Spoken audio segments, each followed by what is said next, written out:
देश के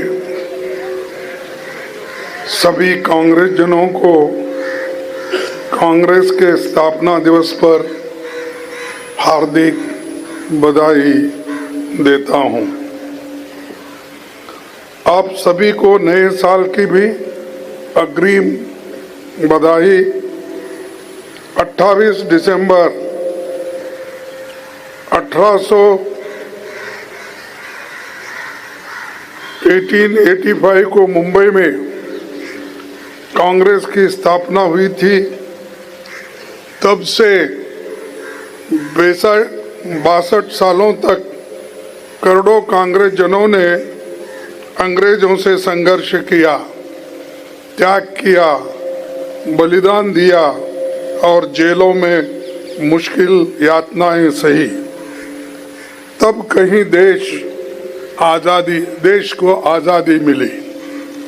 मैं आज कांग्रेस के सभी निर्माताओं और स्वाधीनता सेनानियों को श्रद्धांजलि देता हूं। संविधान और मजबूत लोकतंत्र की स्थापना करने वाले नायकों को नमन करते हुए कहना चाहता हूं कि उनके सपनों के भारत के लिए कांग्रेस हर संभव प्रयास जारी रखेगी। साथियों, ये कांग्रेस का सौभाग्य रहा कि देश की सभी प्रमुख हस्तियां कांग्रेस से जुड़ी रही है। राष्ट्रपिता महात्मा गांधी जी के नेतृत्व में कांग्रेस के झंडे तले किसानों, मजदूरों, महिलाओं और गरीब तबकों के लोग जुड़े हुए थे और लड़ते रहे। आज़ादी के पहले ही कांग्रेस ने मौलिक अधिकार का जो स्वरूप 1931 में बनाया था वो हमारे संविधान का हिस्सा बना। लेकिन आज संविधान और लोकतंत्र दोनों खतरे में है। देश के सर्वोच्च मूल्यों जैसे एकता, अखंडता, धर्मनिरपेक्षता और सामाजिक न्याय की रक्षा के लिए महात्मा गांधी जी, श्रीमती इंदिरा गांधी जी, राजीव गांधी ने शहादत दी। साथियों, 2025 में 25 का वर्ष महात्मा गांधी के कांग्रेस अध्यक्ष बनने की ये शताब्दी है और सौभाग्य से वो बेलगाम में अध्यक्ष चुने गए कर्नाटक राज्य से।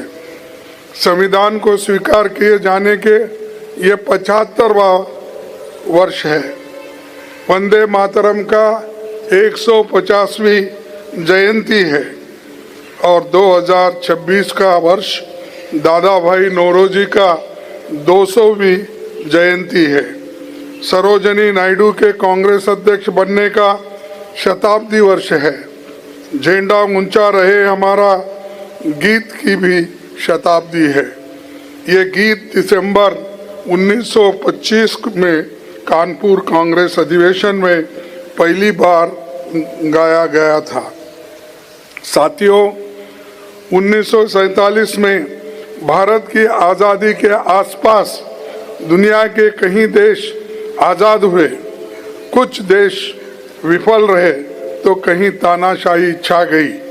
केवल भारत ऐसा है जहां लोकतंत्र जीवित है। कांग्रेस के महान नेताओं के कारण भारत दुनिया का सबसे बड़ा लोकतंत्र बना।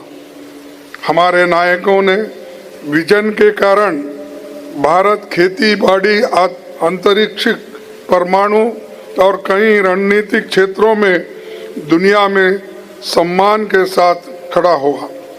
कांग्रेस की लंबी सत्ता के दौरान देश की तस्वीर बदलने वाले ऐतिहासिक काम हुए। हरित क्रांति, श्वेत क्रांति से लेकर संचार और सूचना क्रांति, ऑटोमोबाइल क्रांति आई, आर्थिक उदारीकरण का दौर आया। चाहे शिक्षा की बात हो, आईटी सर्विस हो या दूसरे क्षेत्र में दुनिया में भारत ने एक छाप छोड़ी है।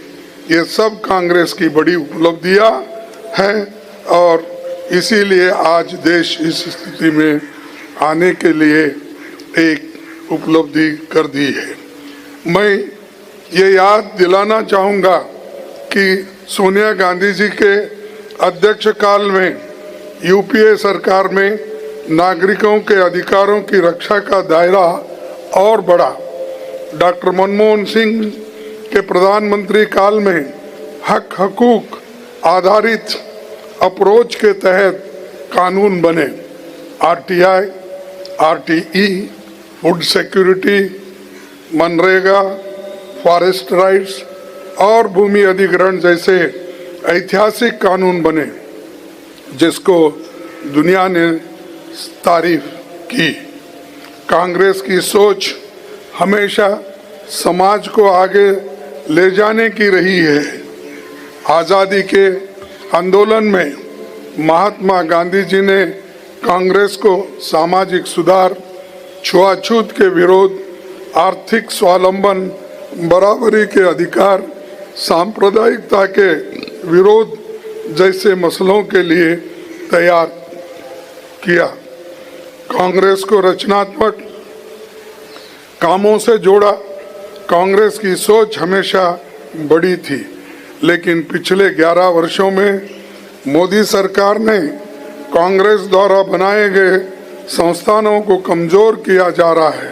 राष्ट्रीय संपदा के साथ जल, जंगल और जमीन खतरे में आज आई है। आरएसएस, बीजेपी के नेताओं ने देश का संविधान, तिरंगा झंडा, अशोक चक्र और वंदे मातरम तक को नहीं स्वीकार किया। उनको समाज की प्रगति के लिए बनने वाले कानून से विरोध था। वे बलिदान और त्याग से हासिल जनता के अधिकारों को कुचलने में लगे हैं। जिनके पूर्वकों की फ्रीडम मूवमेंट में कोई भूमिका नहीं थी, आज जनता के अधिकारों को छीनने का काम कर रहे हैं। हमें उनकी ऐसी कोशिशों का हर स्तर पर डटकर मुकाबला करना है। साथियों, पिछले 140 सालों में कांग्रेस ने कई उतार चढ़ाव देखे हैं। हमारे पास दादा भाई नौरोजी से लेकर महात्मा गांधी जी, सरोजिनी नायडू, सरदार पटेल, नेहरू जी, मौलाना आज़ाद, नेताजी सुभाष चंद्र बोस, राजेंद्र बाबू जैसे महान नायकों की विरासत है। हमारे नायकों ने हमें सिखाया कि देश और जनता को सशक्त बनाने के लिए हमें लगातार काम करना है। हमें अपने गौरवशाली परंपरा के अनुरूप सभ्य और शालीन भाषा में अपने विरोधियों को मजबूती से जवाब देना है। हमारे नायकों ने सत्य के रास्ते पर चलना सिखाया। हम उसी मार्ग पर चलकर विजय हासिल करेंगे। गांधी जी तो यहाँ तक कहते थे कि सत्य तब भी टिकता है जबकि उसके पक्ष में जनसमर्थन न हो। मैं और एक बार इसके लिए सत्य भी टिकता है जबकि उसके पक्ष में जनसमर्थन न हो, पर हमारे पास सत्य भी है और जनसमर्थन भी है। हाल में रामलीला मैदान की रैली में भारत जोड़ो यात्रा और भारत जोड़ो न्याय यात्रा जैसे कई मौकों पर देश की जनता ने विराट जनसमर्थन हमें दिया है। साथियों, पिछले 11 सालों में बीजेपी सरकार ने चंद पूंजीपति को फायदा पहुंचाने के लिए कई कानूनों को बदला। मनरेगा को नष्ट कर दिया जा रहा है।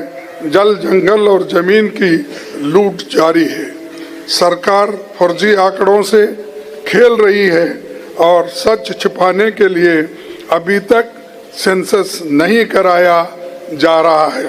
साथियों, आप सभी जानते हैं 2025 में महान नायिका आप